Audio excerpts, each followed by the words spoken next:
to the Cinema Asylum podcast. Today we're going to be talking about all three parts of Crisis on Infinite Earths. My name's Dylan. I'm the better looking superhero and sci-fi expert. I'm Matthew. I'm the smarter superhero and sci-fi expert. What you said last week off camera doesn't line up with that, but okay, I'll let you think it. So yeah, this is going to be a big movie to talk about. Yeah, holy crap. It was great. So yeah. Obviously, spoilers. Yes. We're going to try to break up into all three parts, like talk one part at a time, but there's just so much to talk about. There's a reason why this was the biggest comic storyline of all time. Yes. When comics started like 60 years before. Yeah. So for 60 straight years, this was the biggest comic storyline. Yeah, and they fucking did it justice, in my opinion. Yeah. There were some differences, but it was way more faithful than the Arrowverse adaptation. Yes, 100%. Yes. There's like over 100 superheroes in this movie. Dude, and like not all of them have a fucking voice role. Right. One of them being Peacemaker, because that was one of the early leaks, was that he was going to Hawk and Dove. There's a lot. Yeah, I fucking forgot that Metamorpho was. Who's all in it. Elongated Man. Blue Devil. Blue Devil, yeah. Swamp Thing. Shit, he didn't talk, did he? No. I don't remember who else was in it. I'm going back to the Justice League cartoon, trying to remember who's in it. Because like there was so many Justice League Unlimited members. Yeah. Creeper was in it. Oh yeah. He was never like directly on screen either. It was like almost always his back, right? It was always in the background. Yeah. Yeah. His face once. Yeah, I'm not gonna try to remember anymore. That was like 100. Yeah, it was ridiculous. It was fucking packed. This made Avengers Endgame look small. Yes, it was insane. But yeah, the first movie was kind of a build-up. It was. I felt part 2 was the weakest though. Same. At least the first half of part 2. Yes, agreed. I'm right there fucking with you. I had the same thought watching it. I was like, does this really pick up? And it did, thankfully. But if you don't know, the main characters in the story are Flash and Supergirl. Yes. Yes. They're essentially the main characters. Well, I mean, they bounce around a little bit after the first one, because the first one is primarily Flash. Yes. Then the second one really focuses more on Supergirl along with Psycho Pirate. Yes. And then the finale was a blend of Supergirl, Batman, and Wonder Woman. Yes. We won't get into major moments. We're gonna wait for a little bit on that. Yeah, we're like we said, we're gonna take it part by part. Yeah. So because there are a lot of character deaths. Yeah. Holy shit. I just one of the things that we're absolutely going to touch on are a bunch of the Easter eggs that are in there. Yes. And this is something that'll also translate to another review that we're recording tonight. Keep your eyes keep your eyes out for our My Adventures with Superman Season 2 review.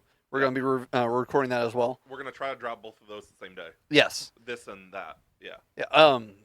We're going to try to drop both of these Wednesday. Yeah, but there was so much fucking shit in this. There were some really touching moments too. Yeah. But this is just fucking beautiful. I loved it. Let's start with part 1. Yeah. Let's just start there. Flash is kind of like phasing in that time. Yeah.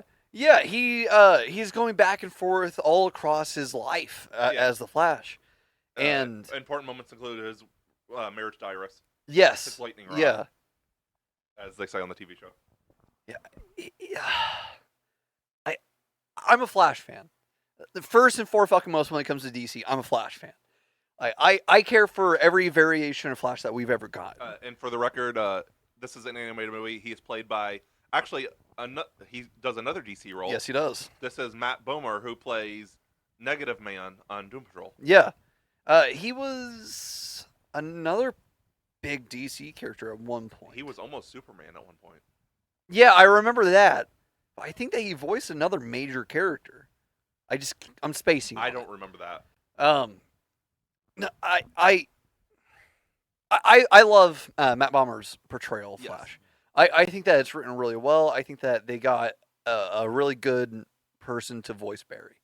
Yes. And I really love just the amount of love that they've given him in the new animated universe. I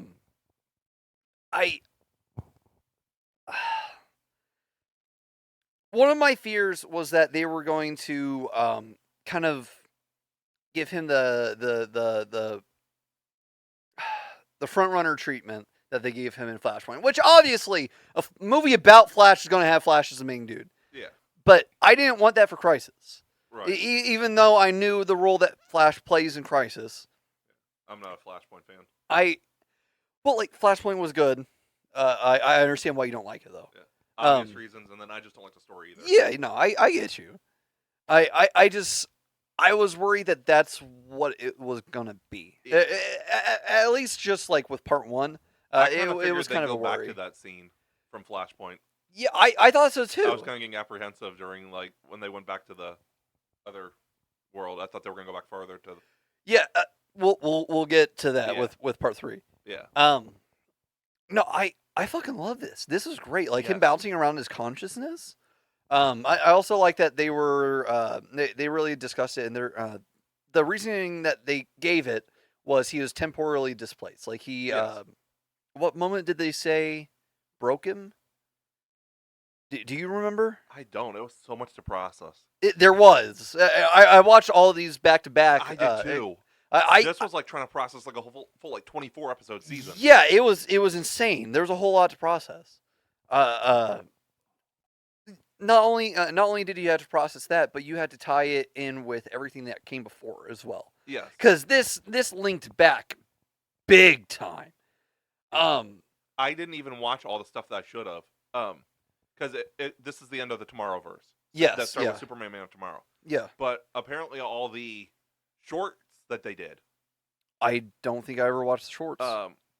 There's a Blue Beetle short, a Sergeant Rock short, a Loser short. Oh, I remember something about the Loser short. You seeing where I'm going with what we've seen? Yeah.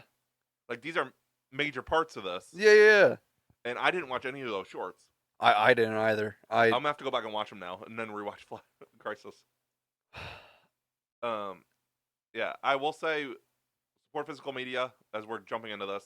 Yes. DC does do release parts separately, but typically if you wait 4 months or 5 months, they will release the 2-parters on one disc. Dude, I don't know. Long Halloween took like a year. Yeah, I don't know if this will be.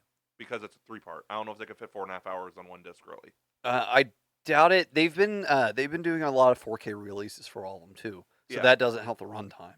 Right. But I do think that they could do like a 2 collection or a 3-disc collection at least. Yeah, put it all together. Yeah. So if you want to wait for it, that might be a shot instead of buying all. Separate. Yeah. But yeah, we definitely support these animated movies. So that way, James Gunn knows we still want these. Because this DC does great with these animated movies. It's really where DC has been shining these past like 15 years. Yes. Like I say what you want about the DCEU, which there are good parts to it just as much as there are bad parts to it. But nothing that the DCEU did touches DC animated. DC animated has been leagues ahead of the live action movies like this entire fucking time. I'll just drop a few names right now. Under the Red Hood. Yeah. Dark Knight Returns. Mm-hmm. Superman versus the Elite. Yeah. Those you can't touch those. No, you can't. I even the Marvel live action movies can't touch some of those. No, they can't.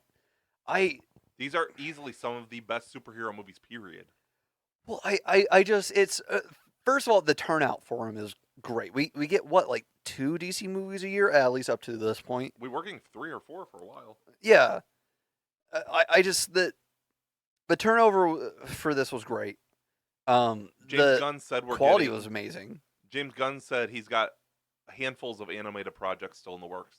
Yeah. That are not announced.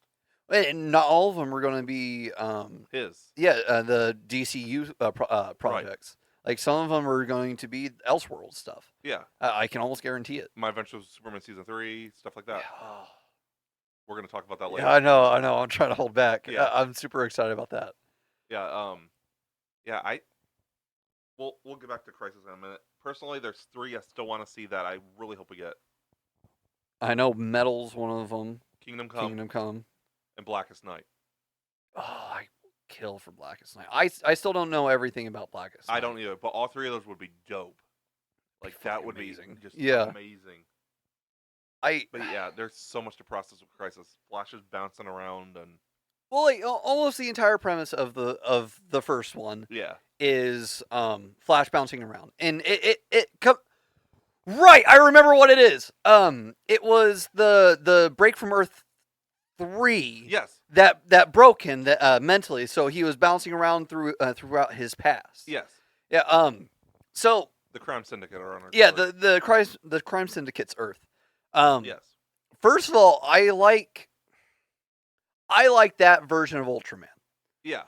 I like that version of Ultraman. I think the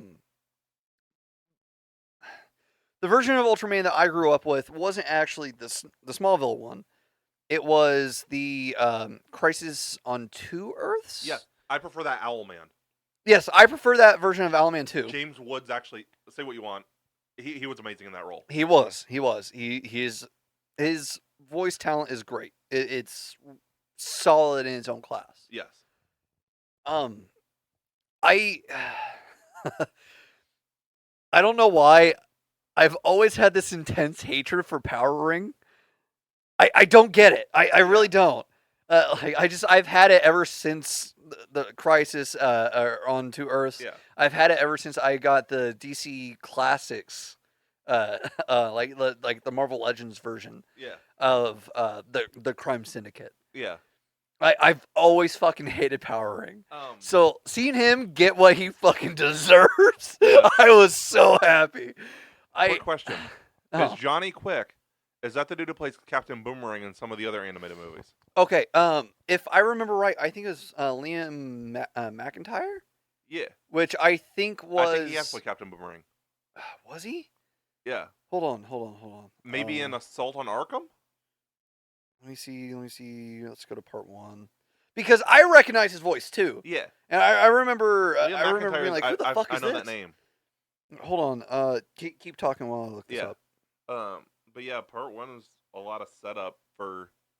We're introduced to some of the heroes. We get to see Barry and Iris going to their wedding. That's one of the universes where we bounce out. Yeah. That's one of the timelines we bounce to is where Barry and Iris are preparing for their wedding. Yeah. Liam McIntyre did play Captain Boomerang in the former DCAU. Okay. Yeah. Yeah. But that one threw me off a lot. Yeah. I was like, holy shit. No, what were you saying? I'm sorry. Yeah, one of the times they bounced to was Barry and Iris preparing for their wedding. Yeah. That was super touching. That was that's what led into Harbinger. Into Harbinger, yeah. That's what in case again, spoilers if you haven't seen this and are watching this video or haven't read the comic. Whatever. Yeah. Either or. Yeah. In case you don't know, in part 1, Barry's bouncing around for most of it, and we're kind of trying to piece together the involvement with the Monitor. And the moment where the Harbinger shows up to pick up Barry as the chosen hero of that universe, the chosen champion, it's at their wedding. And I like this characterization of Barry and Iris the most. Mm-hmm. And the wedding scene is a great depiction of it, in my opinion. Yes. I've always had issues with the CW version because it was too much drama. There was too much drama. It was a little too weird in some regards, and also I just didn't like the characterization of Iris a whole lot. I thought this was amazing for both of them. In live action, the purest romance we've gotten is Superman Lois. Yes. I like that Barry knows what's about to happen. Yes. And he can't really remember. He has like amnesia for most of it. And he says something like, I don't know what's about to happen, but it doesn't matter because we're here together. Yes. And it's just, I love that, man. I know. I'm a romantic. Like, I may not seem romantic, yeah. But I'm a romantic. And I I can be too. I've never had anybody, but like, yeah, It's so sappy. I love it. I Yeah, love I the know. characterization of it, and we keep getting it throughout the rest of Crisis. yes, Not necessarily between the two of them, right. but like we continuously get it. And We get it between Aquaman and Mira a little bit. yeah, we get it between Diana and Clark of Another Earth. Yeah, I I love it. I just love the wedding thing in general.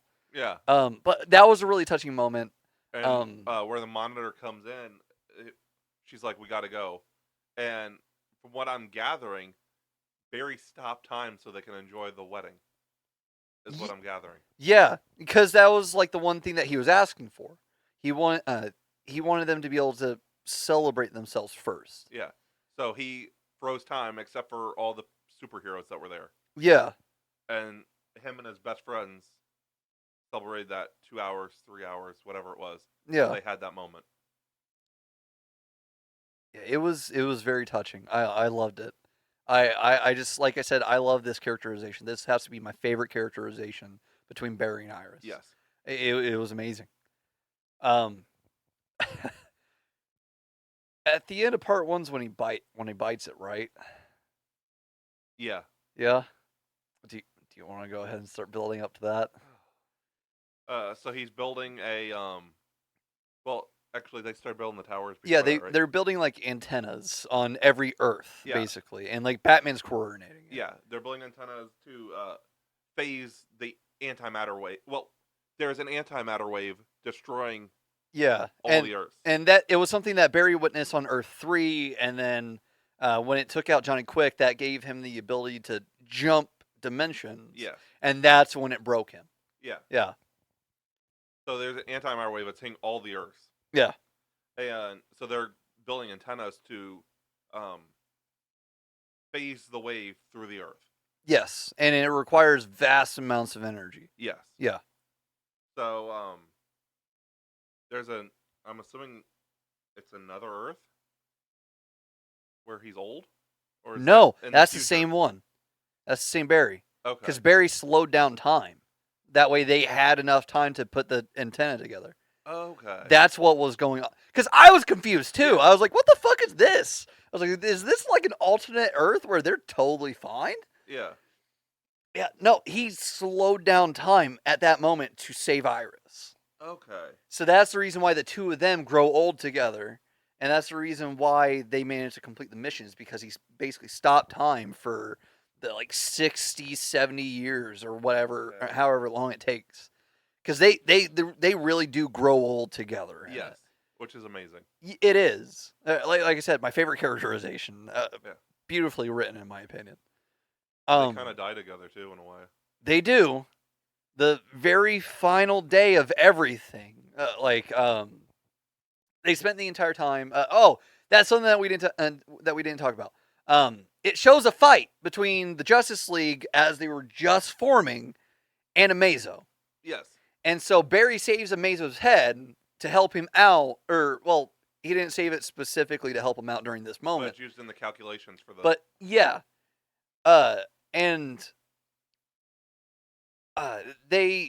he loses Amazo, who was his only other fucking friend during the 60 years that they were trapped in this little time bubble. I would say, Amazo is the only other form of company for Barry aside from Iris. So Barry loses Amazo when the tower goes online. But right before they achieve it, he finally loses Iris. She collapses and just dies right then and there. But he doesn't have time to do anything really. So he runs and he powers up the machine, and as soon as it's fully activated, it Amazo blows up basically. Yeah. And the cosmic treadmill that he's using to power Yes. the antenna. And then after that, was it Harbinger that got him? Or I forget who was talking to him. There's so much in this movie. I think it was Harbinger, yeah. Well, yeah, because it was like Death. Yeah. Yeah. Death basically shows up. whatever form it was. Oh wait, no, was it? Was it Spectre? Yeah, Spectre's the one with the green hood. Yeah. I thought that Spectre only showed up to Monitor. And I'm not. I watched everything back to back to back, so I don't can't fucking remember. Harbinger's the one in pink. Yeah, with flames on the head. Yeah. Supergirl. Yeah. Yeah. We'll go with Spectre. I think that was Spectre. Yeah, because he was like, "I'm God's wrath." Yes. Yes, that's how he introduced himself to Barry, and Barry was like, "Oh, wrath. Oh, I must have done something bad." Yeah. Yeah. Okay, that's coming back to me. They're gonna. I'll go back into that later too when we get to part 3. Yes, we're gonna have to touch on it. Yeah. But basically, Barry's like, I'm never even going to get say goodbye because he's at the end of his days too, just as Iris was. He exhausted himself, and so the Spectre says the Speed Force will allow you to say bye. Yeah. And so we jump to War World. Yeah. Which I said it on the main episode that we record today, which again, keep your eyes out for that. I mentioned on there, but I didn't know that I was supposed to watch War World before this. It was like the only piece of the DCAU, aside from the shorts, that I hadn't seen to prepare myself for this. Yeah. I just completely spaced it. I don't think I ever watched Justice Society. That was the first one that I watched. I watched that before I watched Man of Tomorrow. Okay. It's good. I liked it. I've got it. I just haven't watched it, I don't think. Yeah, I recommend it. I'm behind on these. There's like 4 or 5 of them missing. Yeah, I'm thankfully I caught up a bit towards the end of last year because I don't have Catwoman Hunted, Green Lantern, Beware My Power. Yeah, I haven't Like, I've seen seen Catwoman. them, I haven't seen Catwoman. I've seen them. I just don't have them yet. Yeah, I got you. No, I didn't know that we were supposed to watch War World. So it jumps to Barry appearing in War World before medieval Batman is. Would you say that that's what it is? Yeah, medieval Batman. Yeah, like 1400s Batman, kind of like a apocalyptic kind of era. Or was it more Viking Batman? I would. I don't remember if he was medieval or Viking. Well, he had like a full set of armor. Yeah, and he had like the big axe. Yeah. Well, he had his own like dedicated blade too. He had a full longsword with a bat hilt. So that's why I'm trying to thinking medieval. Yeah. I can see where you're coming from with the Viking thing. Though. Yeah. So it cuts to Barry as Old Man Barry appearing to him, appearing to Bruce in War World right before he dies. Yeah. And he just dematerializes and fades into the Speed Force, presumably. Yeah. I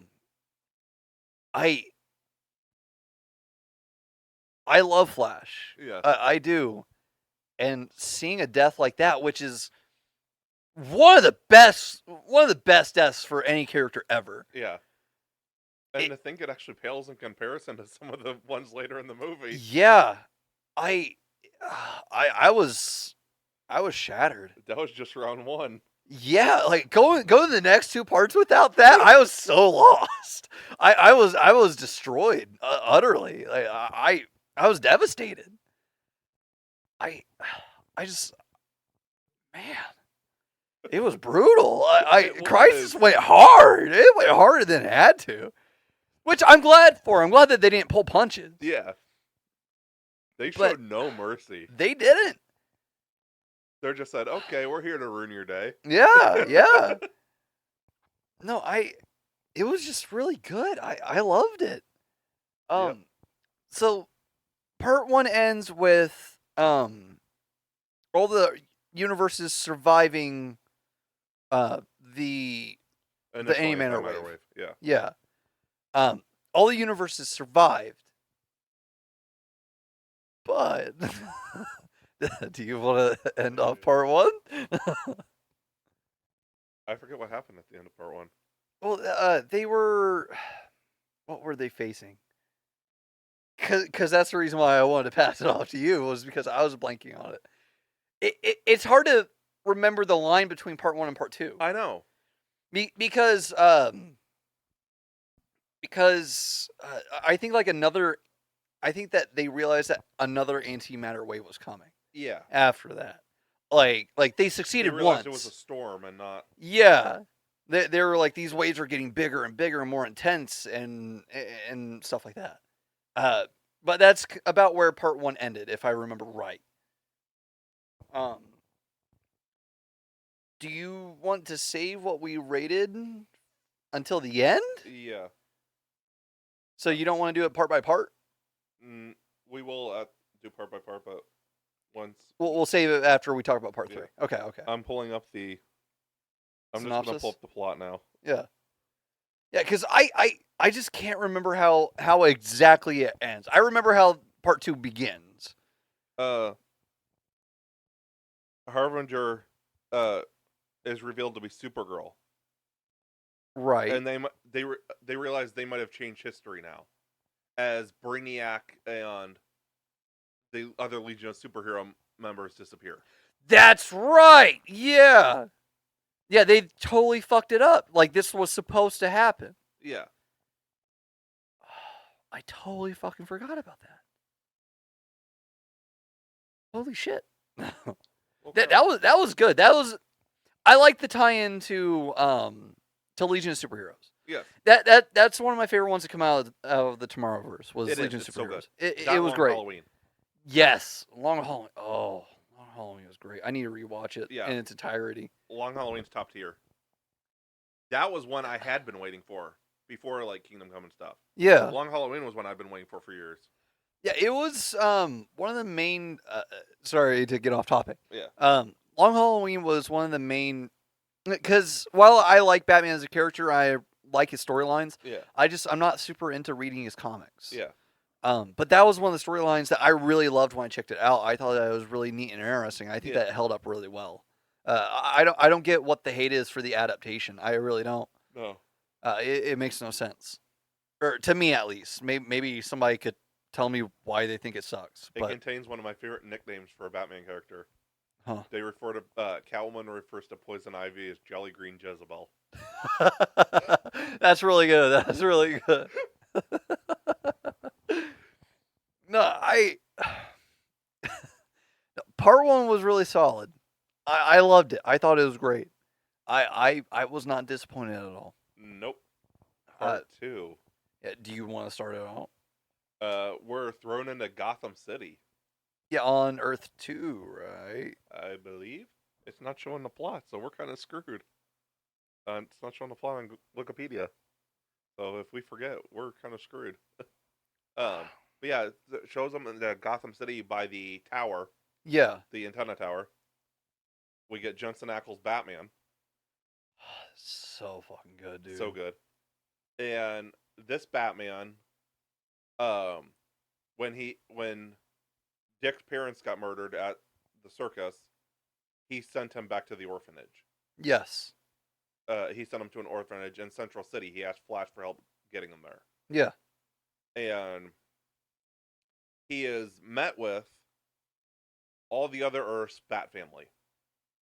We get Dick Grayson as an adult Robin. Yeah. We get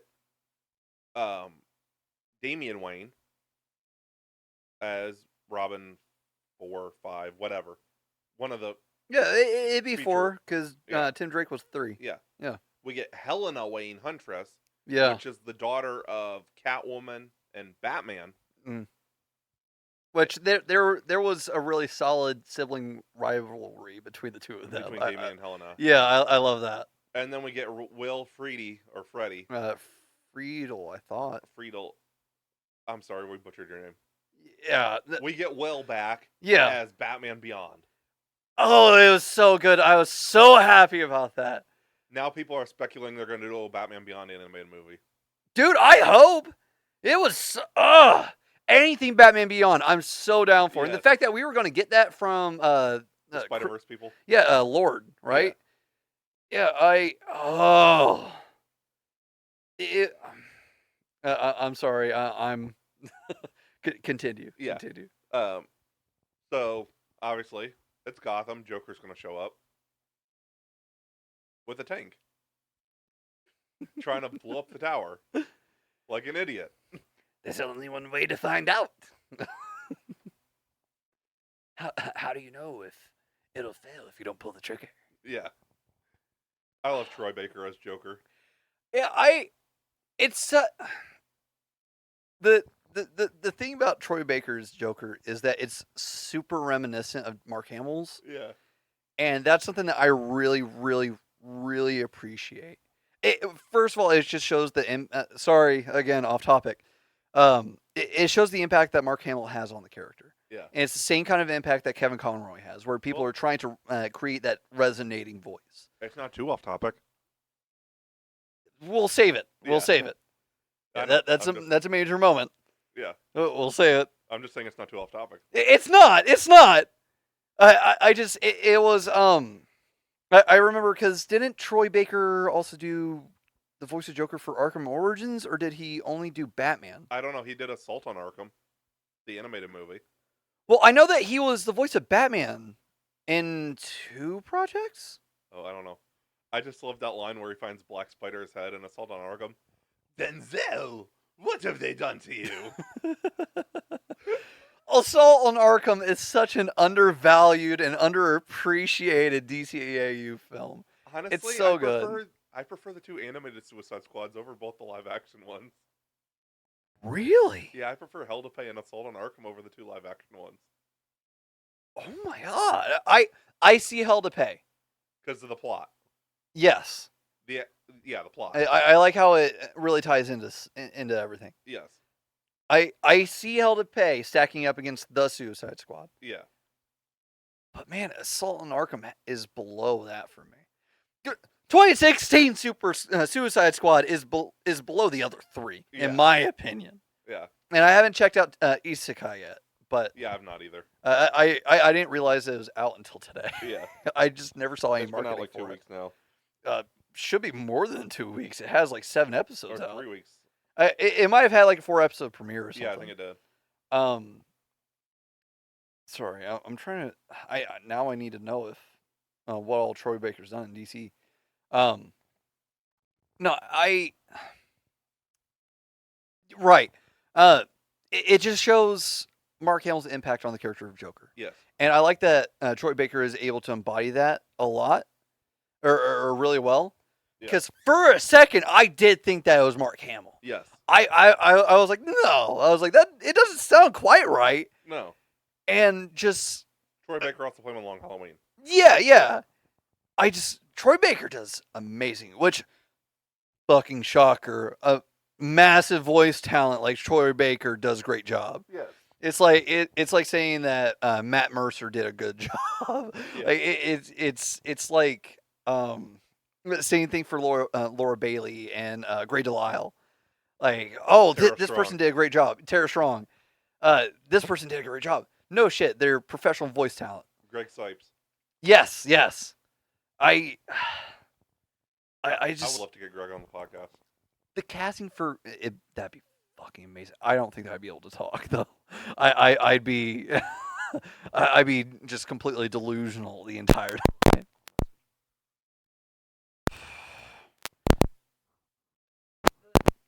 The casting for Crisis, which we didn't talk about with part 1, the casting for Crisis is amazing.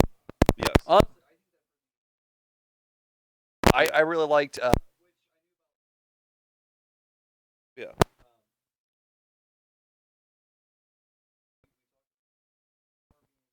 Jensen Ackles.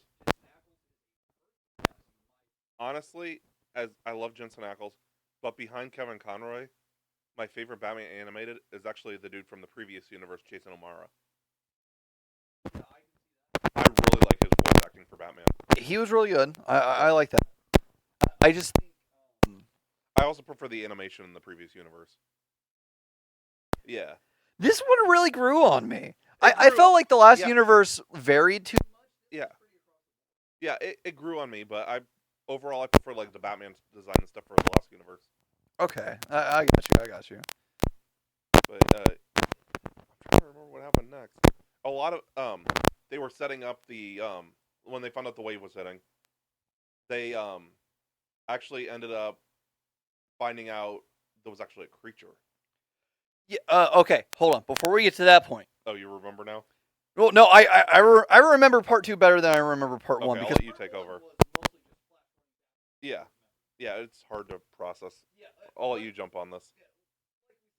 I watched all this shit back. I did too. It was so much to process. Yeah. Half the movie is Psycho Pirate Yes. talking about his life. Yes. Which It's kind of tragic. it is. It's super messed up too. Yeah. He caused his parents to kill each other. Yes. And the boarding school that he went to growing up, that's when he realized that he could. Yeah. Or when he realized that he could really not just. Yeah. Like that's where he honed his craft. Mm-hmm. One day, they were beating the ever-living crap out of him at a tree, and he took control of a kid behind the main one who was beating him up. Had that kid grab a pitch and go straight through the main bowl. Like it was brutal. Holy crap! It was unexpected. It was, and it just really. Getting out of the way, just because that to me that was the least interesting aspect of part two. Backstory. What was his backstory? It's like I don't really fucking care about this character. I'm glad that they were explaining it. Yeah. Because I wasn't very knowledgeable in Psycho Pirate. I knew who he wasn't was in and stuff. anything besides Crisis. Yeah, like he was kind of just like one of those He was B-villains. the original character to the storyline. Yeah. Him and the Monitor and Anti-Monitor. He was kind of like the shit.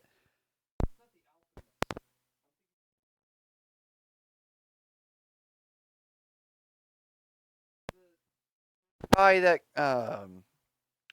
was a key function to Secret Wars because he had like omnipotent reality warping abilities. I forget what his name is. Starts with a P. I can't remember. Presenter or something like that. I don't know. I'm spacing it. Yeah. But he was basically the same kind of concept, where like he was a very integral part of the entire storyline. So I understood why they were fleshing him out, and I got it. I liked it like as much as I could, I guess. It's just it was kind of boring because half of it is just this character talking about himself. Yeah. So this is how I became a Nazi, which is always a fun storyline to watch. Justify me. Well, like this character, I believe that he fully did appear in Secret Society. It's been over a year since I watched it. Yeah. But I believe that he did fully appear in it. Okay. So this was like fleshing out who the character was because they didn't really talk about him in Secret Society. Okay. So I appreciated that. But other than like what it brought to the story, I did not care for it. Yeah. It was literally like, yeah. So I ended up making my parents kill themselves. I killed everybody in my boarding school. I became a fucking Nazi after I became a pirate on the Seven Seas.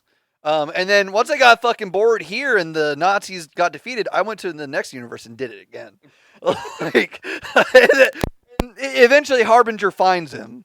And it's like, hey, so I'm gathering champions. You need to come with me. He's like, I'm not a hero. And they're like, oh, we don't need you to be a hero. We just need you. Yeah. Like, you are integral to this. You need to fucking come with us. Yeah. And, like, he tries to peace out. And she's like, yeah, no, that's not going to work. Sorry about you, bud. You're coming with me. And just, he gets brought into the fold.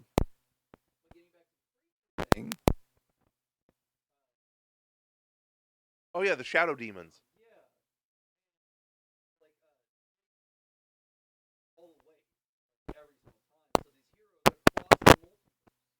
Battling all these monsters.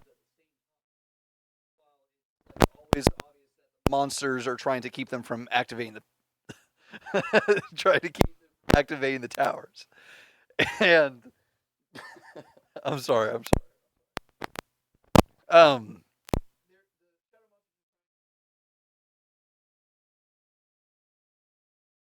Yeah. Earth 2, they the Bat family is continually fighting in part 2, and like you could see a little bit in part 1, just like the tiniest like little nugget. Well, they're all the worlds are fighting. Well, no. This was before. Okay. that because they showed like obvious like issues. Yeah. Like Batman was talking negative to the family, Yeah. like, no, this is how we're doing it. I don't care how he did it. Yeah. Like, this is my Gotham. Yeah. Every Gotham is my Gotham, basically. Playing a boss move. Yeah, he was like, I'm sorry, y'all are children. Y'all should have never been brought into this. I'm the true adult here. Yeah, I just he's like, you listen to me, and we won't have issues. Like, I'm the greatest detective. Like it was very egomaniacal of him. He was very egotistical. He was very Iron Man in the moment. Yeah, he was. He was. Like I just as it continues, the shadow creature issue gets worse. People start getting aggravated with one another. But this is after Psychopirate gets additional abilities, like his powers are expanded by the Monitor. Yes. Which the Monitor did the same thing to Supergirl to make Supergirl into Harbinger. Like 1% of his power. Yeah. Like he shaved years off his like nigh immortal life. Yeah. Because he is essentially one of the most powerful beings in the universe. Yes. Like, very few are above him. Yeah, which that'll come into play with the end of part 2. Yes. But Psychopirate tricks Monitor into giving Psychopirate more power. And almost like right after, he does something fucked up. Like he tries to brainwash Supergirl. He does. He successfully brainwashes Supergirl. Yes. But before that, he tried to brainwash Blue Beetle too. Yes. But the thing is, the creatures are all one creature. Yes. Turns out that one creature, which, if you know the Crisis storyline, you know it's the Anti-Monitor. The Anti-Monitor reaches out to Psychopirate and is like, why are you doing this? Why are you being a hero? You're not a fucking hero. Psychopirate's like, well, there's only one choice. And the Anti-Monitor's like, no, there's not. Not anymore. I'm here. So he starts batting for the other team. Yep. Which, shocker, bad vibes from him in part 1. Yeah. Like, the second that he saw that portal that gave Dr. Light. Yeah. I really like what they did with that. Again, I know that it's a thing in the original storyline. Yeah. They did it with Stone and Flash. Yeah. Where they chose somebody who didn't have abilities and gave them their superhuman abilities in another universe. Yeah. They did that with Dr. Light here. But dude was giving off evil auras in part 1. Yeah. I knew he was a villain. That was like the only thing that I really knew about him. But I knew that he was a villain. But part 2, when he turned, I was like, oh man, this isn't really a shocker. But at the same time, it was like, this is cataclysmic. Yeah. Like this is fucking. Mm-hmm.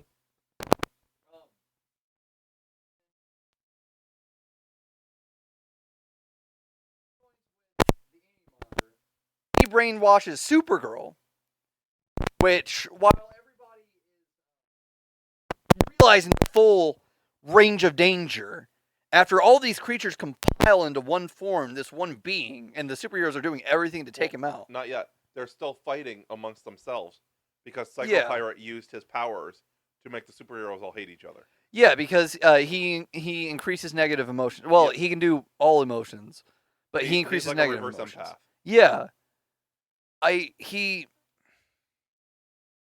But then they all form into one giant creature. Yes, they do. They do. And they start fighting it, and they're like, "Oh man, well, we can't do anything. Like this sucks. Like it ends up getting armor plating and stuff. And they're like, we can't fucking take this down." Meanwhile, Psychopirate brainwashes Supergirl because Supergirl has issues with the Monitor. Which we'll get into. That's the beginning of part 3. We'll get into that in a minute. Oh, is it? Yeah. Okay. I got something pulled up from. I thought that was in part 2 because Supergirl fries Monitor out of anger because of what happened. And then it like flashes back, I believe. I thought that it was all in part 2. I think that's Because like all of part 3 is her blaming herself for everything. Okay, so maybe that is the end of part 2. Yeah. So if we're wrong, we're wrong. There's just so much, like we've said. Yeah, it all runs together. It's one fucking movie. It's hard to separate lines. And there's so much plot in this movie. Yeah, it's heavy. Basically, when Supergirl was found, she was found. Yeah, after Krypton's destruction, she was found by the Monitor, and was it just Ship? Was that the name of the droid? I think. Well, regardless, found by Monitor when Monitor was witnessing the end of Krypton. Yes. And so Monitor doesn't want to take her in. Mm-hmm. Ship is like, we're going to. Like, she needs help, we're going to help. Yeah. Takes her in. Monitor coaches Supergirl and teaches. Satellite, that's what it was called. Satellite, yes. Thank you. Monitor teaches her the ways of the Monitor and everything. And Supergirl ends up finding out about Cal. Yeah. And that she's not alone in the universe. Mm-hmm. So that's when she takes off. It basically goes to like her beginning in the Tomorrowverse. Yeah. So Satellite keeps an eye on her. Yeah. And it just kind of skips forward a bit. Yeah. To where they are then. But basically, Monitor didn't want to pick her up. Monitor wanted to get rid of her initially, and Psycho Pirate's like, yeah. So Monitor, it's really coincidental that he was there, ain't it? That he managed to rescue you right after all your people died and your planet blew up. What a coincidence, right? And so it dawns on Supergirl, or it's pushed that the Monitor could have stepped in and helped, but he didn't. And that's his entire thing is like, he's like the Watchers in the Marvel Universe. Yeah. Where they can't intervene. Right. Like, that's like the one fucking rule. They can't do anything. He does intervene, though, with the Crisis. He does. Like, he's like, I'm breaking my one fucking rule. This is the end of the universe. This is the only reason why. This is where he gives Supergirl the power and the Harbinger, and he says, but you have proven to me that only by taking action can one transform doom into salvation.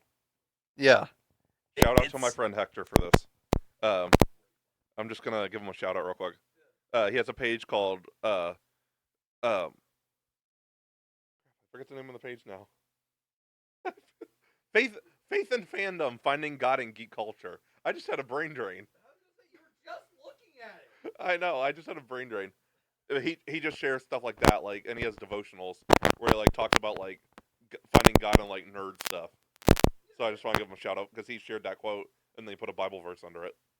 So yeah, that's where I got the quote from. So thanks, Hector.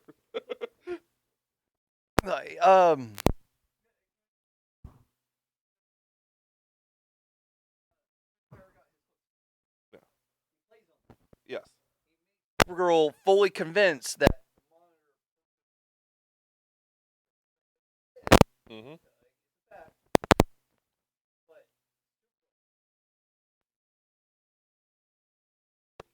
Like, dude ends up looking like Anakin on. Cooked. Like, stick a fork in him, he's done. I do remember the end of the movie now. Yeah. So the Anti-Monitor is coming again, and they transfer all the worlds into the nether space, which is an alternate dimension. Yes, and it takes a tremendous amount of power to do it. The bleed is what they call it. Yeah. Well, they called it the nether space. Before they switched over, and then they called it the bleed. Yeah. And I believe Constantine had a part in that. No. Not at this point, because they didn't figure out the Constantine thing until part 3. Oh, I'm so lost. Well, no, Constantine appears in part 1 and 2. Okay, yeah. It was super obvious who the fuck it was, because if you know Matt Ryan's Constantine, you know Matt Ryan's voice. Yep. So then be like, oh, well, it's just like this random hobo.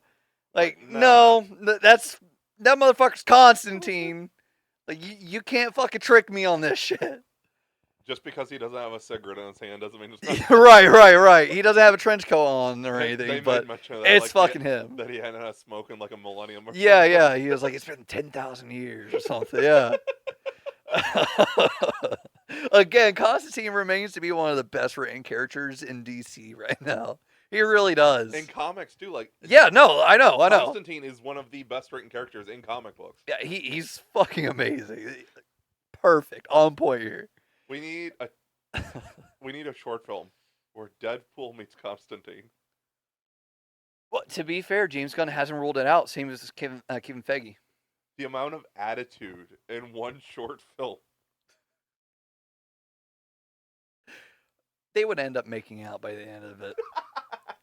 they would. Like there's no way that they want. I'm not even totally convinced that Deadpool and Wolverine are gonna make it out of this next movie or of this upcoming movie without a kiss somewhere. Well, Wolverine's gonna like get off me. Yeah. Like, bub. just straight to the crotch. Yeah. Snick. Grow those back.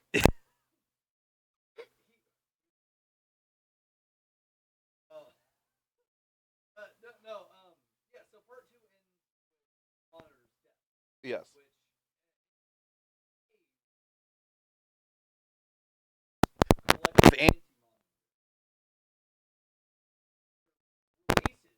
What they say, like 13 billion years of stored energy? I think so, yeah.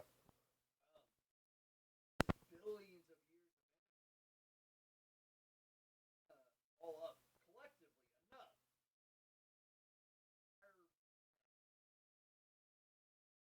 Which is an alternate dimension. It's a place where everything coexists all at once. Yes. And it's we'll talk a little bit more about it in part 3. But it was great. It was amazing. I loved it. That was such a turning point right there. Yeah. Like, just the death of the Monitor it's one hell of a staple. Yeah.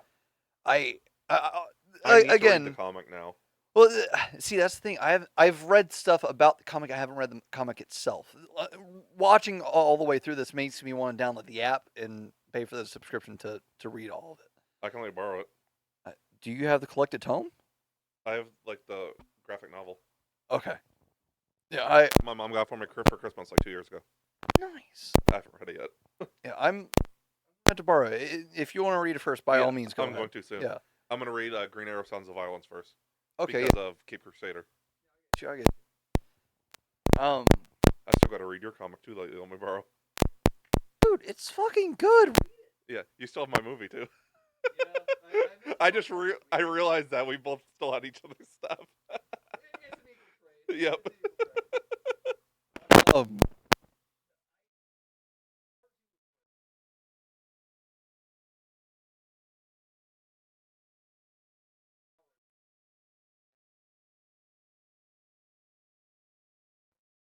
Three's where it really gets heated. Yeah. If you thought it was bad before, oh, buckle up, baby. Holy crap! Do you want that was the end of part 2. Yes. That's where we left off. Was they were all in the bleed. They were safe from the alien monitor, and it's just like, the fuck do we do now? Do you want to kick off part 3? Yeah. So everything is out of control in the bleed. Yes. There's portals opening up. Dinosaurs running through downtown. Real Jurassic Park Lost World moment. Yeah.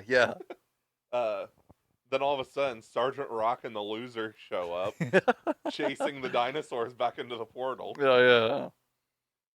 There was actually a Losers movie. Yeah, there was. With Chris Evans and Jeffrey D. Morgan. Yeah. I need to rewatch that. I've seen it once. Yeah, I haven't seen it forever. Yeah. I always remember the Chris Evans scene in it where he's got the finger guns up. Yeah. He's like, "Is this your day?" And just boom. Yeah, I really need to rewatch it. Oh. But everything's out of control, and the monitor keeps popping in. The anti-monitor keeps popping in, disintegrating one Earth at a time. Yeah. Just like one at a time. Just okay. It's your turn to die. Goodbye. Yeah. Do you want to jump in a little bit now? We'll talk about the big one in a little bit. We'll say the right order too, because they went by year. I won't remember by year. I remember. So 50 gets wiped out, right? Or Are we talking about it now? Or, Well, or the Earth? Sorry, go. Aquaman's Earth gets destroyed. Yeah, which was Earth. Was it 12? That specific Aquaman's Earth? I believe. It was like 12 or 14 or something like that. He was actually on the team on the satellite. Yes. But yeah. he goes back to die with his wife and son, including a newborn baby. He gets wiped out with his wife and newborn baby. Yeah.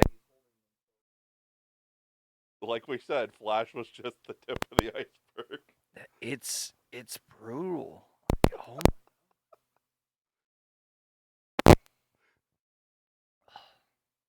I've never quite cared for Aquaman as a character. Yeah. I didn't care till Jason Momoa. Yeah, same. Although, just like the animated series was... Oh, man, even not that. I didn't care for him much. I thought he was cool, though. Well, it's just they didn't give him a whole lot in the Justice League show. No. I thought he was definitely cooler back then. Yeah, well, they gave him the hook hand around that time. Yeah. Yeah, he was definitely cooler than a lot of people thought. I still need to play the PS2 game. I do too. I've heard that it's basically like Superman 64. Yeah. And that's both a good and a bad thing for me, because I love that nostalgically, but gameplay-wise... I've got the Batman games for PS2. Oh, yeah? The Rise of Sin Tzu. Yeah. And Vengeance. And I've also got the Batman Begins game, but I haven't not played them. I've only played... Sorry, this is off topic. Yeah. I've really only played the Begins one, and even then it was only like the demo of the first level. Yeah, I've got all three. I got the Justice League game too, Justice League Heroes. I'm going to talk about this off camera, yeah, because this ties into a lot of the shit that I've been thinking about recently. We'll get back on topic. Yeah, sorry. No, it's fine. I'm apologizing to them. You should apologize to me. I'm the immediate person. We're really having trouble following this since it's so much. Well, it's like this is a repeat of Monarch. Yeah. It's a full fucking repeat of it. It's just popping around everywhere. It's trying to remember where the lines were with shit. Because Monarch was like that too. It was. There's just so much to it. Yeah, they were all like hour-long episodes. There were what, 8 episodes in that season? Yeah. It's like a brain melt. It is. Like, you had to be fucking paying attention when you watch this. You can't just put it on in the background and get it. I don't even think you could really look at your phone. No, like the whole 4.5 hours, you can't look at your phone. Well, like I had to watch it on my phone. Yeah. We mentioned it earlier. I don't have internet at the house right now. Yeah. So I had to watch it at work in order to be able to watch it at all. Yeah. And I had to put on Do Not Disturb because I could not pay attention with all the notifications popping down. And it's a blink and you miss it kind of thing. Yep. There's a lot in this. We cannot overstate this. Right. There's a lot to fucking unpack. If you want to hear a more stable version, actually go watch it for yourself. Yes. Yeah, the best way to experience this firsthand, because otherwise we're going to sound like lunatics. Like trying to recount this. Like, I mean, it's too much. It's really difficult. And trying to condense it down into the max length. Trying to condense it down into like our normal episode length, basically. Because we're already an hour in. Yeah. And our reviews are normally like 45 minutes. Yeah, the review of this, I'm placing the bet, or I should have placed the bet earlier. I knew that it was going to be this way. You got like an hour 20, I'm guessing. It's going to be about an hour and a half, which is the same length as one part of the fucking movie, or of this trilogy. Yes. You should just go experience it firsthand if you haven't. Yes. Because, like I said, we're going to sound like lunatics. We've already sounded like lunatics. But yeah, Aquaman died with his family in part 3. If you are one to drink, you could probably play a drinking game with this. Every time I say it's a lot to process or there's a lot to it, take a shot. They're going to be dead by the end of it. It's a little late to. It's a little late to introduce that rule, but if anybody wants to retroactively apply it, that's your choice. But going forward, you're probably going to get rings in. No, after Aquaman's family died, or Aquaman's Earth died, it's after it's when Batman gets overwhelmed on Earth 2, right? Yes. Yeah, they get overwhelmed. He gets scarecrow toxin introduced to a system. Yes. Like a concentrated dose, like a massive amount. And the family has to work together. Yeah, and they had to help him. save his ass. Yes. He wakes up after what they say 8 days. Yeah, in the satellite. Yeah, which he had like a really cool trick in order to estimate how long he'd been there. Which it's probably like a known thing for people who have to worry about that kind of stuff. But like he I just wanted to throw it out. I thought it was really cool. He estimates that he's been unconscious for 5 or 6 days based on the length of his nails. Which, first of all, that shows that he cuts his nails every day. Yes. Which I think that's an interesting Batman fact, in my opinion. Just it's such a weird little thing. Yeah, you wouldn't think of small things like that, like Batman's hygiene routine. Right. I just thought that was really interesting. But he's getting treated by a former Dr. Midnight. Yes. Because he That's tried awful. hiding in the shadows at first, and she's like, "I see you. Get the fuck out here." She's like, "I can see in the dark, dude." Like, and if you want some more Dr. Midnight content, Stargirl, yes, because that is Beth Chapel. yeah. That's why I figured. I couldn't remember her name. I Yeah. only saw the first season of Stargirl. I'm not super buffed on Stargirl comics or the Stargirl storyline. Oh, you are? I'm not. I love that show. Oh no, like I love the show. I thought the first Okay. season was great. I didn't touch the other 2 seasons. You definitely got to. I know. It's on my short list. So good. I might touch it this week. I'm not sure. Yeah. I've got a dozen different things I want to watch. Yeah. But no. He talks to her about it, and when Batman was going through his delusions, he remembered something from Warworld, which that was the point where I realized that I need to fucking watch Warworld. So I stopped watching 25 minutes into part 3. Because I was like, it's going to irritate the ever-loving shit out of me if I don't remember, or if I don't know anything else about Warworld, and they bring it up during this. Which they do! They talk about it. It's like small things, but they do talk about it. I ended up jumping over to Warworld, and I quickly watched that. And I joined back in at that point in part 3. And I was like, I'm bummed out that I had to do this. No, Batman joins everybody else and is like, so this is the situation. Like, what all is going on? God, what happened next? Another world was destroyed, right? Yes.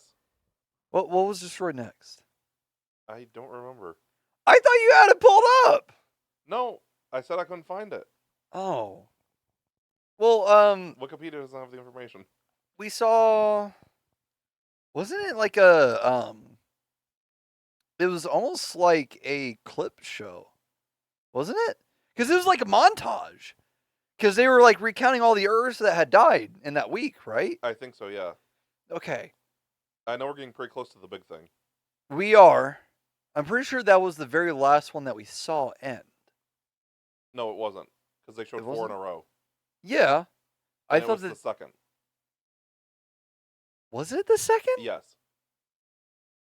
So there was the 50 verse, right? The Flesher?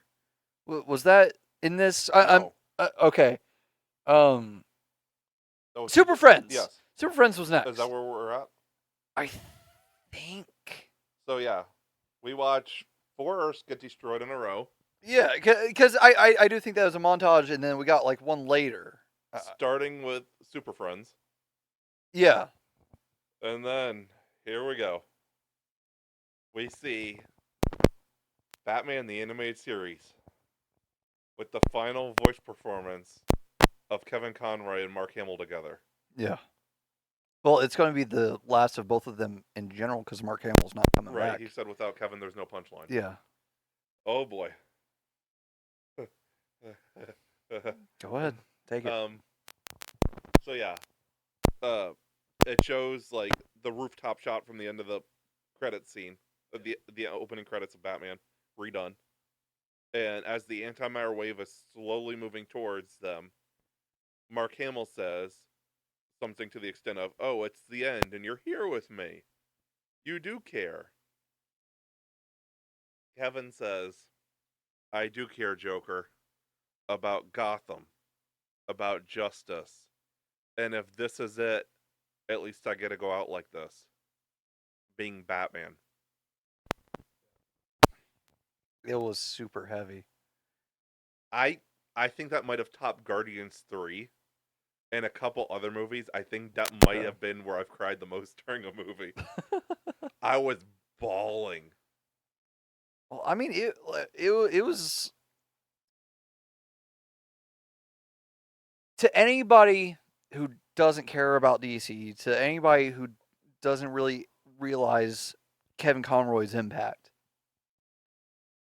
Hearing that line wouldn't mean anything to them.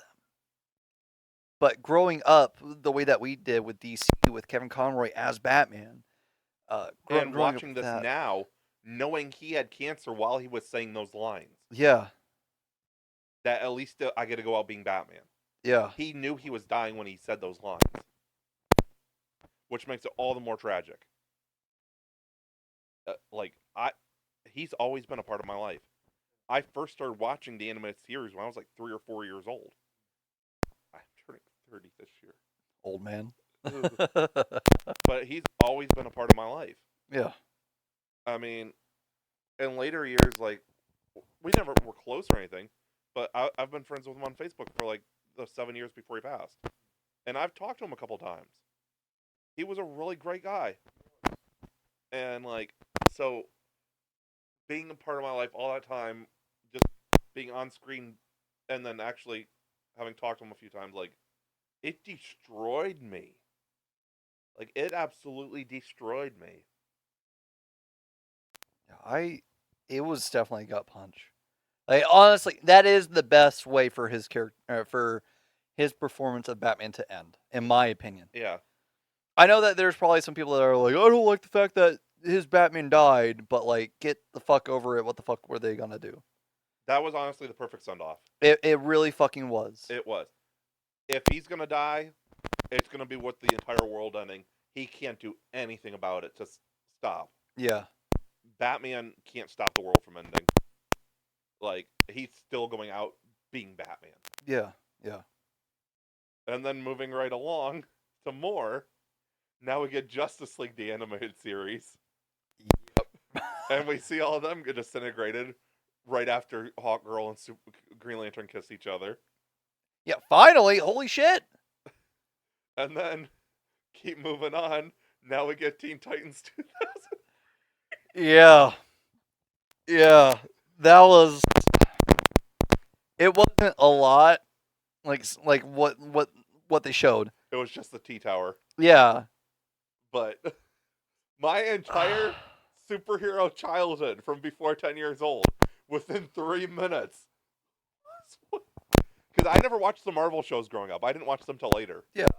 It was before 10 years old, the superhero shows I watched were Batman TAS, Justice League, Teen Titans, and Power Rangers. Yeah, same. Just for the back. Yeah. Because I didn't grow up. You're a little bit younger than I am. Yeah. Well, I grew up with. Yeah. I'd watched all of Batman, but I didn't know if I'd ever finished it, like, all the way through. So I recently did that. I'm working through Superman TS right now. Yeah. It's good. I'm really enjoying it. I loved it. I remember the Lobo episode. Speaking of, we're probably getting him in Supergirl. Oh, Lobo? Jason. Holy shit! Really? Yeah, he said he'd be back apparently, and it wouldn't be as Aquaman. And Lobo is his favorite character. The main man.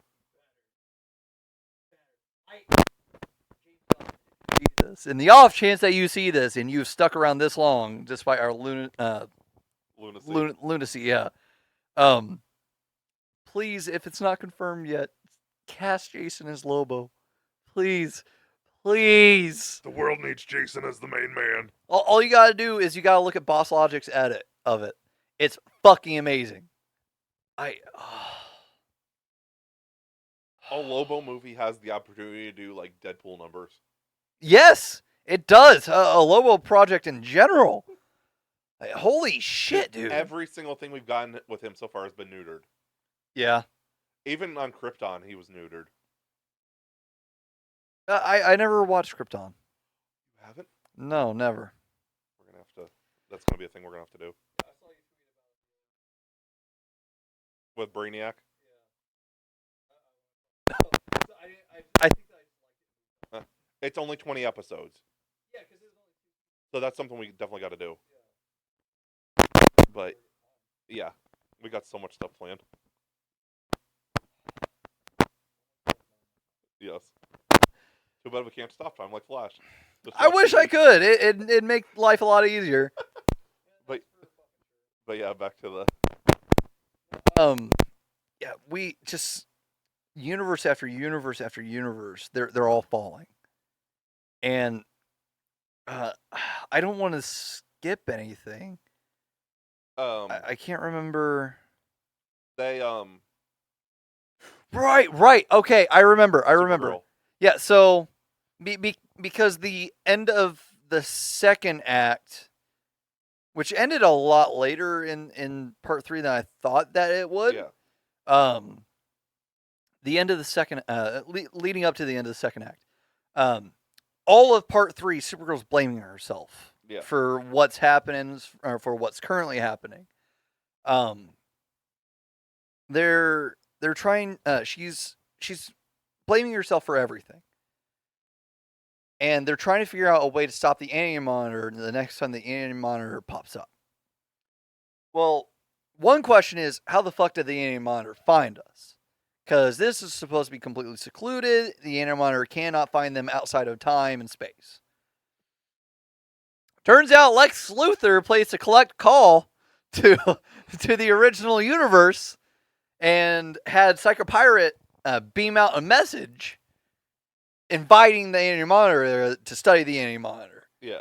At the cost of these other universes. Mm-hmm. Everybody finds out about that. They're not too happy. No. But Lex Luthor is like, listen, we've had these other attacks. We can study it. We realize what all can happen. Somebody needs to bite the bullet. And somebody needs to fucking take him out. Mm-hmm. And everybody's like, well, who the fuck would be able to do that? Like, that would take so much energy to get through the shielding and through the being itself. And Lex is like, oh, if only we had somebody that could absorb the energy of all 52 Earths that are all compiled in the same place. And of course, our boy Superman's like, I'll do it. Yeah, the Boy Scout pipes up. And Lois is like, no, this is bullshit. Why the fuck are you doing this? You, it's so coincidental that this is the fucking solution. The dude that you've been trying to kill your entire fucking career is the fucking scapegoat for us. How fucking coincidental is that? And Soups is like, oh, well, I like, if anybody's gonna do it, I gotta do it. And Supergirl's like, no, I'm the one that got us in this position. I'm gonna do it. I'm the reason why the Monitor's dead. And obviously Clark is like, no, you can't. She's like, listen, I gotta fucking do this. Mm-hmm. I gotta pay what's owed. Mm-hmm. She's like, all those Earths destroyed because of me. So Supergirl flies into the sun and absorbs the energy of 52 suns. Meanwhile, everybody else is trying to hold back the Anti-Monitor on the latest attack. And they do. They manage to hold him back enough where she blasts a hole in his fucking chest and just utterly fucking kills him. Yeah. But they were only able to... Right? I think that at the last second they had to drop all the antennas. Blow a hole in her chest. Blow a hole in his chest with all their power. and then she explodes inside of him. Yes, that's right. That's right. So she takes out the anti-monitor. Well, after she takes out the anti-monitor, they all figure out that the reason why this shit was happening was because the anti-monitor was basically the universe's antibodies. Well, Supergirl died there. Yeah, I know. We didn't discuss that. Yeah, go ahead. Yeah. So obviously this explosion killed Supergirl, Yes. and she died in Clark's arms, I believe.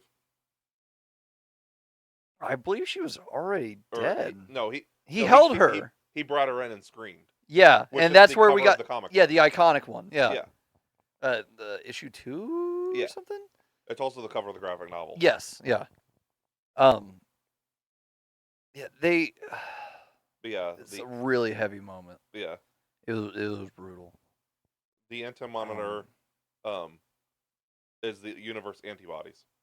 Yes. And so basically they like, it dawns on them like, well, if there's one, then there has to be others, right? And everybody's like, I fucking hope not. One thing that we forgot to mention. It was suspected that Wonder Woman died in part 2. Yeah. Because there was a Amazonian world. Yeah. That was one of the ones that were affected by Psychopirate, and they were all infighting basically. But she was the only one to survive. Yeah, she because she's immortal. Yeah. We forgot to bring that up. That comes into play the third act of part 3. So, I totally forgot about that. My bad. Now the reason the multiverse even exists is because it was always supposed to be one universe. Yeah. Flash reset time. He ran back in time and created a new time, which is what we're watching. Yeah. Yeah. But this jumps back to the Son of Batman, Death of Superman animated universe. Yeah, the former DCA. Yeah, Justice League War. Yeah. He ran back in time after Darkseid. Constantine convinced him to reset time. Yes. Yeah. And this is where John Constantine comes into play more. Yes. Because he's known as the Pariah, which is another Crisis character, obviously. But he's known as the Pariah. He was a drifter for since the beginning of this universe. Yes. And it's his own personal hell. Yes. Because what happens is, like we mentioned, at the end of Apocalypse War, there was the reset. Yeah. Where Flash went back in time. He fucked with the timeline a bit to prevent the end of Apocalypse War from happening. Right. Because Earth was off its axis. Because Earth was off its axis, yes. But the way that they decided to fix it was by killing Darkseid, as you mentioned. But Constantine knew that Barry wouldn't be able to kill Darkseid. So instead, what Constantine did, knowing that Barry wouldn't kill Darkseid as a baby, because that was the only time that they could find him when he was weak. Basically, what do you call it? A virus. Typhoid. Yeah. They said that he was like a superhuman typhoid. Yeah. So just by Barry being around the Darkseid baby at that point was enough. Yeah. And so basically the death of Darkseid triggered all the events of Crisis. Yes. Where Darkseid being alive and doing what he Darkseid being alive was a constant in the universe. Yeah. It was what was holding it together. It was a fixed point, yeah. It was one of many. It wasn't like the fixed point. Right, yeah. But it was a fixed point. So when they did that, they created the multiverse. But the thing about the multiverse is that it was constantly expanding. Right. Which, if you've seen Loki season 2, which it's weird that we're going back and forth referencing Marvel and DC on this, but it's just easier to relate it. Right. If you've seen Loki season 2, you know about how timelines will collapse after so long, and it makes the universe unstable and all this other shit. It's the same kind of thing here, Where as the multiverse is going and ever expanding, it gets to the point where the universe can't hold it anymore. So it creates the anti-monitors, the antibodies of the universe. Yes. And they start taking out these universes. That's how they clean up shop. So this entire time, they've been fighting something that was caused by John Constantine. Mm-hmm. Sounds about right. Yeah, figures. Oh yeah, I'm not surprised there. But they consult with the Helm of Naboo and with Batman as well. Yeah.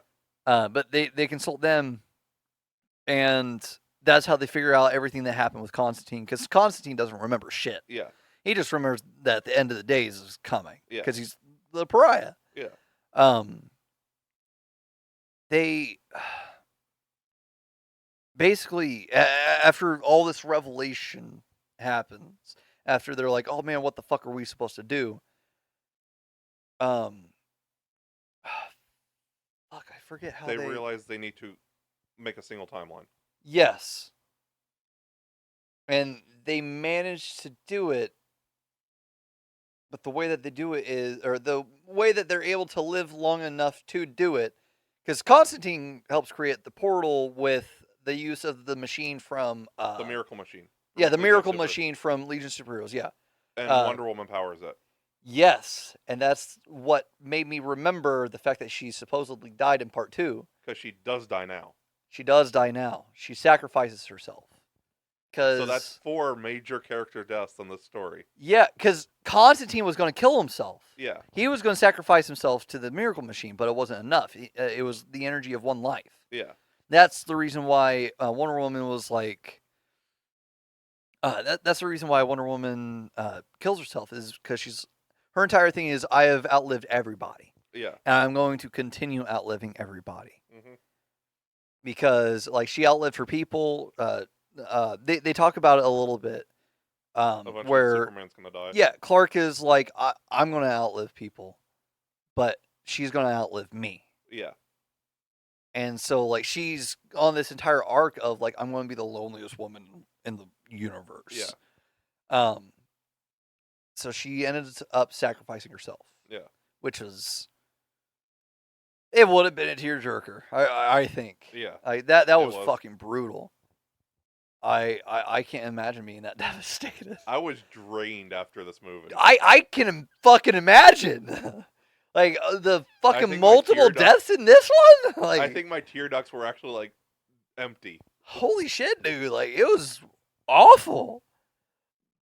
Well, I mean, obviously it wasn't, like, awful in a negative way, but, like, it was just brutal watching it. Like, yes. As somebody who doesn't cry, I was... Like, I felt something for a second there. She sacrifices herself to power up the Miracle Machine to create a singular universe. Yes. Because they're just leaving everything else behind. They're taking everybody that they can. And what will happen is, all the different multiverse versions, when they jump into this universe, all their lives will be combined into one. Yes. They will only have the memories of this one life. Yes. Well, was it memories of this one life? I thought it was like everything that came before. It would be a mixture of those memories, yeah. Yeah. Okay. But there would only be like one singular memory that was... Yeah, that's right. It would just be one life. This is also one of the things that comes about because of World. Yeah. The place that they do it, where they activate the Miracle Machine and piece the fuck out, is on World. Yes. Right? Yes. Okay. Because John shows up out of fucking nowhere at the last fucking second and saves everybody's asses. Not Jon Stewart, Martian Manhunter. Yeah, John Jones. Yeah. Saves everybody's asses by taking out one anti-monitor. Yeah. As it's about to take out the last Earth. Yeah. And the way that it goes about is, or the Earth 1. Yeah. And the way that it goes, the way that they go about it is, like, all these antibodies, all these anti-monitors show up, and they're murking all these other Earths just randomly. And so, like, all the antennas are up, and the antennas are able to help prevent people Yeah. from dying and trying to Yeah. keep them all in like the same spot. Well, Lex Luthor gets possessed at one point, and he's screaming and hollering for all the antennas to go out. I think that this is before Supergirl took out the first anti-monitor, Okay. if I remember right. Like again, a lot to process. We've said it like 10 times, but again, can't be overstated. So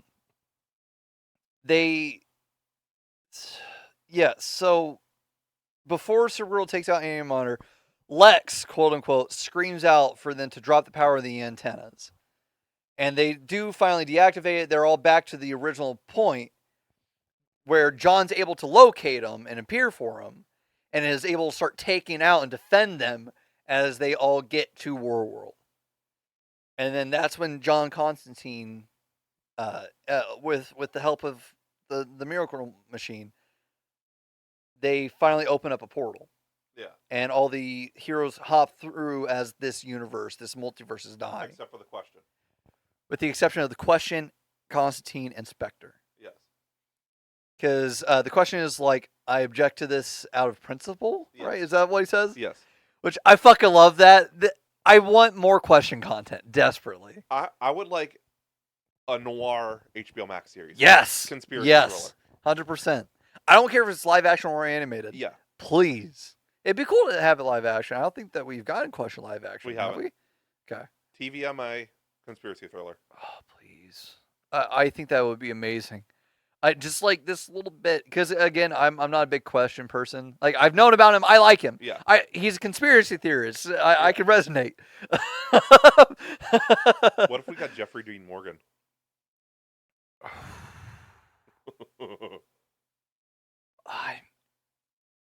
I don't know. I'd have to sit on that. That would be okay casting, but I feel like there's a more inspired one out there. And Constantine sticks back. Yeah, he hangs back because he's like, I don't deserve to have this other life. Yeah. He's like, I deserve my own personal hell. I deserve what's coming to me. And the Spectre is like, well, come with me. I can give your life purpose. Yeah. Right? Something like that, yeah. Yeah, roughly. Because before that, they said, when Spectre first showed up, they're like, oh, who is this? And this is the Spectre. He's God's righteous wrath. Yeah, and they're yeah. like, ha, ha, ha. Yeah, right. And John's basically like, oh, if you only knew. Yeah. And he's like, no, you don't fucking get it. Like, this guy's a big fucking deal. And he's like, oh, a guy in a hood. Oh. And that's basically where Crisis ends. It's the start of a new universe. Which will hopefully translate to the start of a new animated universe. Yeah, hopefully. Because we don't have anything else other than Watchmen. Yeah, other than Watchmen, we don't have anything else announced that isn't part of DCU, right? Right. Watchmen's going to be a two-parter. I forgot about that. Watchmen comes out November, right? I think the second part comes out in November. The first part's coming out like next month. Or I can't 2 months remember. from now. I can't remember. I haven't even watched the trailer for it. Yeah. I need to. Titus Welliver, who played Lex Luthor in Smallville? Not Smallville. Titans. Oh, yeah. I think he played Lex in Titans. He had a role in Titans, but he's playing Rorschach. Hold on. You've seen Titus Welliver. I think he played Lex. I don't know. No, I think I know who you're talking about, but I can't remember. Fuck. It was Lex shows up. Titans season 4, yeah. S41. IMDb. All right. Do you have other comments to make? No, that was a lot to process. Yeah. We're sorry for us rambling like lunatics. Yeah, it's just there was a lot. It was hard. This was the equivalent of probably like 3 seasons of a TV show. Yeah. All compacted into 4 hours of time. 4.5 hours. Hell, the Arrowverse were 45 minutes. They did what, like a 6-episode arc? Yeah. Something like that? And there was way more plot to this. But we thank you for watching. We still haven't rated it or anything. Yeah. If you've stuck around for this review, we really appreciate it. Like You guys rock. you have a lot more strength than I would if I were in your shoes. Yeah, Titus Wolliver. Yeah, Yeah. yeah. I recognize him, Johnny Bosch. Yeah, Yeah. or not Johnny Bosch, but So yeah. how would you rate it? I hold on. I don't think that I can do it individually. Let me look at what I gave.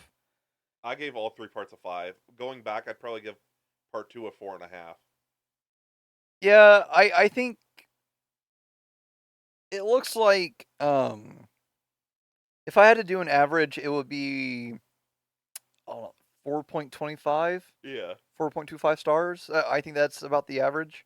Or Yeah. I think it's a little bit more, but just off the top of my head, nice round number. Yeah. Because part 1 I gave 4.5, part 2 I gave 4, and then part 3 I gave 4.5. Yeah. I really enjoyed this. Yeah. I thought I was super invested. I really loved it.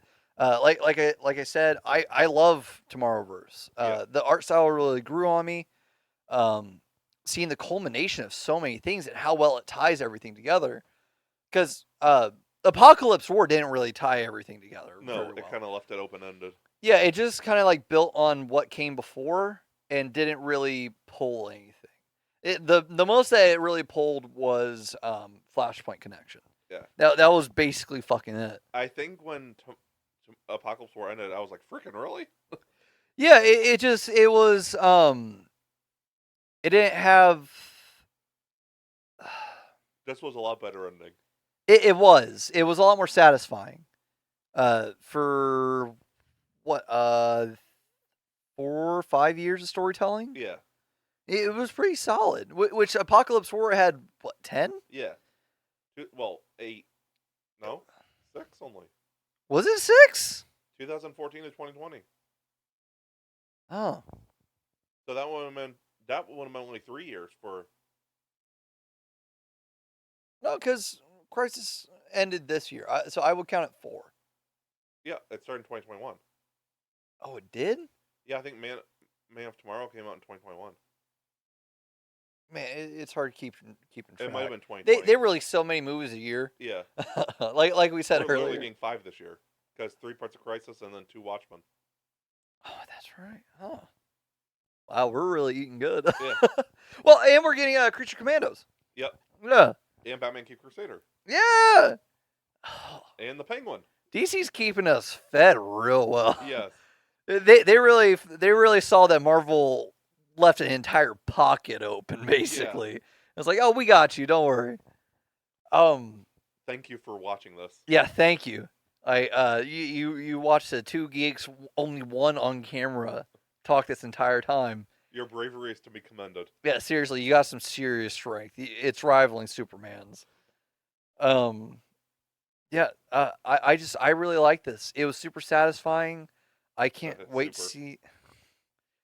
I can't wait to see where it goes from here. Yeah. I'm super excited to see what the next version of this universe is. Yes. Because I don't believe that it's only going to be DCU animated projects. I think that we're going to get other Elseworld stuff. Because we're getting shows. Right. We're getting Isekai. We're getting My Adventures with Superman. I thought that I heard a rumor of something else. There's a rumor of a Wonder Woman animated series. Yeah. And Teen Titans Go is still airing somehow. I'm not going to touch on Teen Titans Go. Harley Quinn is airing. That's true. Kite Man. Yeah. Wow, a lot of shit. DC real. I said it only like a couple minutes ago, but DC's feeding us really well. Yes. Like they're really feeding their fans better than Marvel is. I think they are entering their golden age. Yeah, I definitely think so. They're Marvel's was like 14 to 18. They're starting with Winter Soldier and stuff. They're getting their turn in the spotlight. Yeah. That they're criminally overdue for. Yes. Which you can be like, oh well, the Nolan films, yeah, but the Nolan films were very isolated. Yeah. Or the animated series. Yeah. Those were both two things at one time. I don't know. We're in a new age of superhero content. Yes. and I'm all for it. Yeah. This is amazing. This is a great start to the next DCAU. Yeah. This is a great jumping off point. I think that this is Crisis was just done beautifully, and it's nice to see it done as well as it was, because I still enjoyed the CW's Crisis for what it was. Yeah. Like, it being the Arrowverse, you know what you were expecting. Yeah, it was not a faithful adaptation. It wasn't. They had to make do with what they had. Right. Could they have done other things differently? Yes, absolutely. But they didn't, and that's that. But no, this was great. I loved it. 4.25 stars out of 5 for the entire thing. Yeah. If they do come out with a 4.5 hour cut, I'm gonna watch it. Yeah.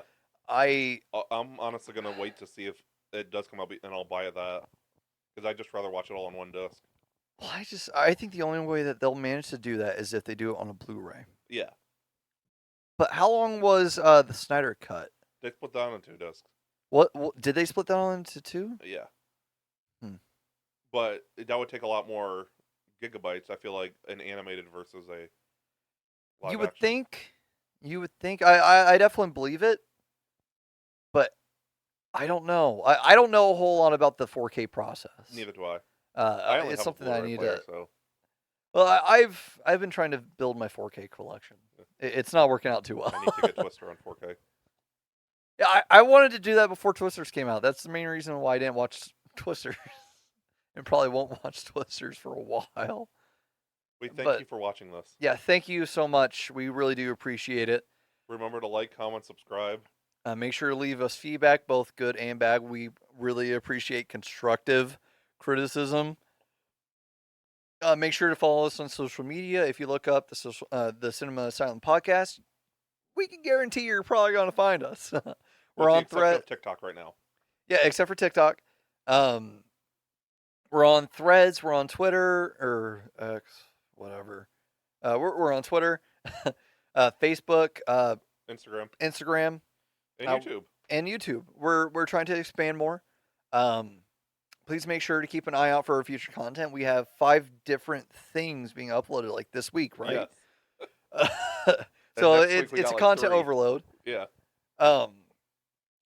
If you're looking for more superhero content, we will be reviewing Deadpool and Wolverine as it's getting released this weekend. And Cape Crusader the next week. We're also going to be coming out with a My Adventures with Superman Season 2 review, along with a Season 1 review, kind of. Yeah, recap. Alongside this episode. Yeah, so, these will both be dropping the same day. Yeah, so make sure to go check that out. It's not going to be an hour and a half long. No. Or at least we're hoping. Yeah. This is it's already like 12:10. Yeah, this was about what we expected. Yeah, so thank you very much for watching. Make sure to share. Make sure to leave us reviews if you're listening to us on Spotify. Make sure to follow. Make sure to rate us whatever you want, preferably 5 stars. But whatever, we'll take what we can get. Yeah, just make sure to share us around. Make sure to recommend us to our friends. It helps us grow our podcast a lot more. And remember, spread love, not hate in terms of your interests. There's no need to spread hate. Just love what you love and don't talk about what you don't. Yeah, just make your energy more positive. Yep. It's way better way to go about life. Okay, have a good episode. Have a good night, guys. Have a great night. See you next week.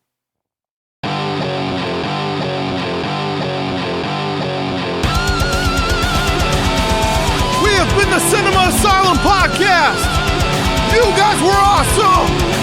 Thanks for coming out. Good night.